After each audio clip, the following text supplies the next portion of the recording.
میرے پیارے دوستوں، یہ درد بھری اور رلا دینے والی کہانی ہے بھارت دیش کے مضبوط سلطنتوں میں سے ایک سلطنت یعنی مغل سلطنت کے آخری سلطان بہادر شاہ ظفر کی۔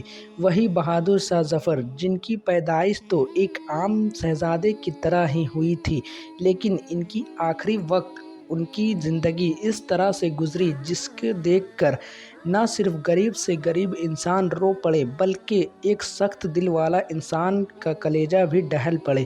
تو دوستو، ویڈیو شروع کرنے سے پہلے ہماری آپ سے ایک چھوٹی سی گزارش ہے کہ نئے آنے والے فرینڈ چینل کو سبسکرائب کریں اور ساتھ ہی ہماری حوصلہ افزائی کے لیے ویڈیو کو لائک ضرور کر دیا کریں تاکہ اسی طرح ہسٹوریکل ویڈیوز کا یہ سلسلہ ہم جاری رکھ سکیں۔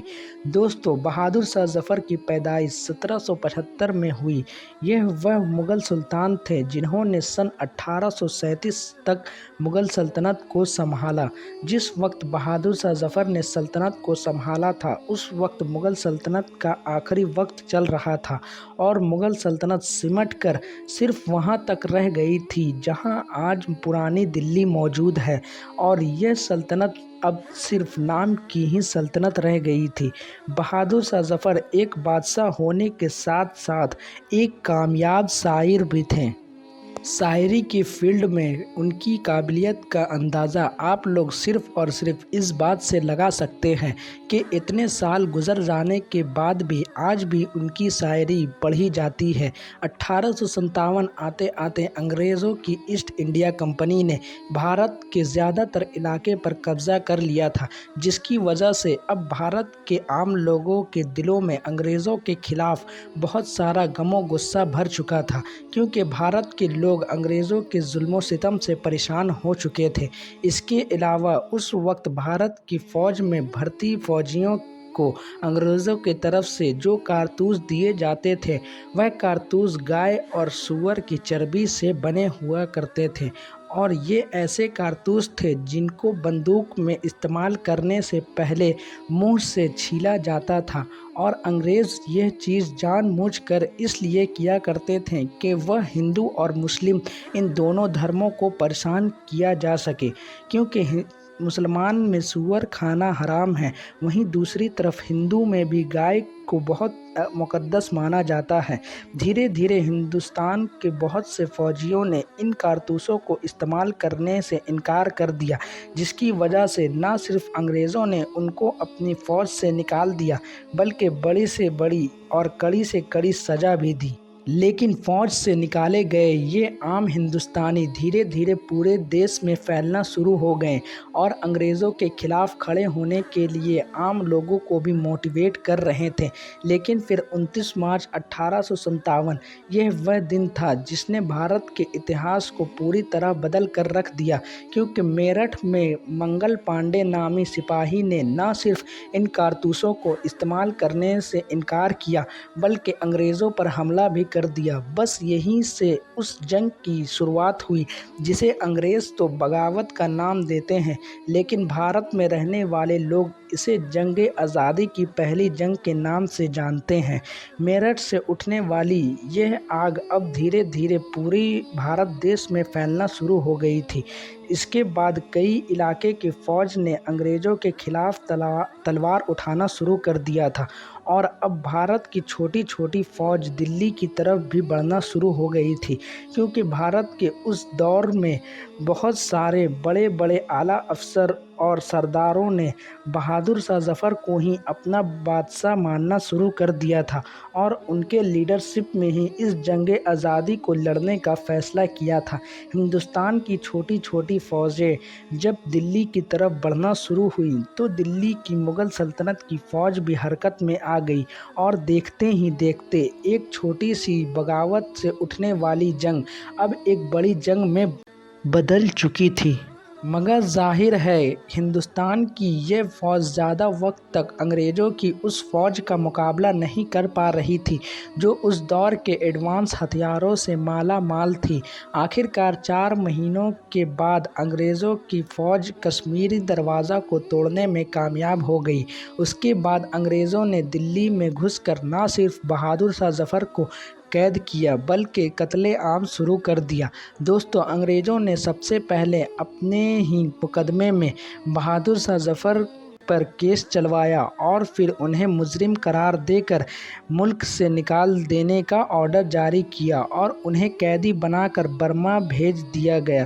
اس جنگ میں جہاں ایک طرف انگریزوں کے 6,000 فوجی مارے گئے تھے، وہیں دوسری طرف لگ بھگ 8 لاکھ عام ہندوستانی کو اپنی جان گنوانی پڑی تھی۔ صرف ایک دن کے اندر ہی مغل سلطنت میں پیدا ہونے والے بے شمار شہزادوں کو پھانسی پر چڑھا دیا گیا تھا۔ میرے پیارے دوستو، اور پھر بہادر شاہ ظفر کو اپنے سارے لوگوں کے ساتھ قیدی بنا کر رنگول بھیج دیا گیا۔ اس وقت کیپٹن نیلسن رنگول کا انچارج ہوا کرتا تھا۔ اس نے بندرگاہ پہنچ کر یہ سبھی شاہی قیدیوں کو اپنے حراست میں لے لیا۔ اور اب نیلسن کی پریشانی کی بات یہ تھی کہ وہ اب بہادر شاہ ظفر کو رکھے کہاں، کیونکہ اس کے پورے کیریئر میں یہ پہلا ایسا قیدی تھا جس کے رگوں میں شاہی خون بہہ رہا تھا۔ اس لیے نیلسن کو یہ گوارا نہ تھا کہ دوسری قیدی کی طرح بہادر شاہ ظفر کو ایسے ہی چھوڑ دیں، اور ایک غلام ہونے کے ناطے انہیں ایک اچھی زندگی بھی نہیں دے سکتا تھا۔ اس کے لیے اس نے ایک گیراج کو خالی کروایا اور اسے صاف کروایا اور بہادر شاہ ظفر کو اس میں قید کر دیا، اور اس طرح بہادر شاہ ظفر نے 1858 سے لے کر 1862 تک، یعنی اپنی زندگی کے آخری سال اسی گیراج میں گزارے۔ لیکن دوستو، بہت جلد 1862 کا وہ دن بھی آ گیا کہ اچانک ایک دن کیپٹن نیلسن کے دروازے پر کسی نے دستک دی، اور یہ دستک دینے والی اور کوئی نہیں بلکہ وہی خادمہ تھی جو بہادر شاہ ظفر کی دیکھ ریکھ کیا کرتی تھی۔ کیپٹن نیلسن نے کہا، "کیا چاہتی ہو؟" اس پر اس خادمہ نے کہا، "بہادر شاہ ظفر کی آخری سانسیں چل رہی ہیں۔" لیکن اندر سے آواز آئی کہ صاحب ابھی اپنے کتے کو کنگھی کر رہے ہیں۔ یہ سن کر اس عورت نے زور زور سے رونا شروع کر دیا۔ عورت کی آواز سن کر کیپٹن نیلسن باہر آئے تو وہ عورت کیپٹن نیلسن کے پیروں پر گر گئی، کیونکہ وہ اس گیراج کا دروازہ کھلوانا چاہتی تھی جس کے اندر بہادر شاہ ظفر اپنی آخری سانسیں لے رہا تھا۔ یہ سن کر کیپٹن نیلسن بھاگتے ہوئے گیراج کی طرف گئے، اور جب گیراج کا دروازہ کھولا گیا تو اندر ایک دم سناٹا چھایا ہوا تھا۔ بہادر شاہ ظفر کے چہرے پر بہت ساری مکھیاں بھنک رہی تھیں۔ اس کے علاوہ باڈی بھی پوری طرح ٹھنڈی پڑ چکی تھی۔